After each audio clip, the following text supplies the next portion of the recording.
ಸಂಘಗಳು ಹುಟ್ಟುಕೊಂಡಿವೆ. ಆದರೆ ಅವರ ಇಲಾಖೆಗಳು ಯಾವುದೇ ಕೆಲಸ ಮಾಡ್ತಾ ಇಲ್ಲ.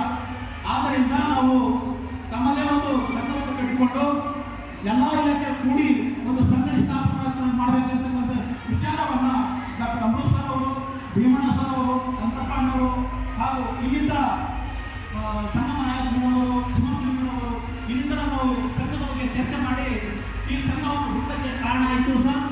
ಯಾಕೆಂದರೆ ನಾವು ಸುಮಾರು 2 ವರ್ಷ ಆಯಿತು ಪ್ರತಿ ಬೀದರ್ ಜಿಲ್ಲೆಯ ಎಲ್ಲ ತಾಲೂಕಾ ಇಲಾಖೆ ಹೋಗಿ ಇಲಾಖೆಗಳ ಸಮಸ್ಯೆ ಕಂಡು ಬಂದು ನಮ್ಮ ದೀನದಲಿತರಿಗೆ, SC ST ಜನಾಂಗದವರಿಗೆ ಇಲಾಖೆಗಳಲ್ಲಿ ಬಹಳ ತೊಂದರೆಗಳು, ಅನವಶ್ಯಕವಾಗಿ ವರ್ಗಾವಣೆಗಳು, ಸಸ್ಪೆಂಡ್ ಮಾಡ್ತಾರೆ. ಹಾಗೂ ನಮ್ಮ ಜನಗಳು ಅಧಿಕಾರಿಗಳು ಕೂಡ ಯಾವುದೇ ಅಧಿಕಾರವನ್ನು ಕೊಡಲ್ಲ, ಕೇವಲ ಒಂದು ಸೈನ್ ಕೂಡ ಪವರನ್ನು ಇಲಾಖೆಗಳಲ್ಲಿ ಹಾಗೂ ಅವು ಕಂಡು ಬಂದಾಗ ಹಾಗೂ ಆದ್ದರಿಂದ ಇವು ಸಂಘಟಿಸ್ತಾ ಹೋಗ್ಬೇಕಂತ ಸುಮಾರು ನಾವು ಇದ್ದೇವೆ. ಪ್ರತಿ ಇಲಾಖೆಗೆ ಹೋಗಿ ಅವರವರ ಸಮಸ್ಯೆಯನ್ನು ಕೇಳಿ ಆಯಾ ಅಧಿಕಾರಿಗಳನ್ನು ಮಾತನಾಡಿ ಅವರಿಗೆ ಆ ಸಿಬ್ಬಂದಿಗಳೇ ಸಮಸ್ಯೆಯನ್ನು ಸಾಲ್ವ್ ಮಾಡಿದ್ದೇವೆ. ಹಾಗೂ ಇನ್ನು ಅನೇಕ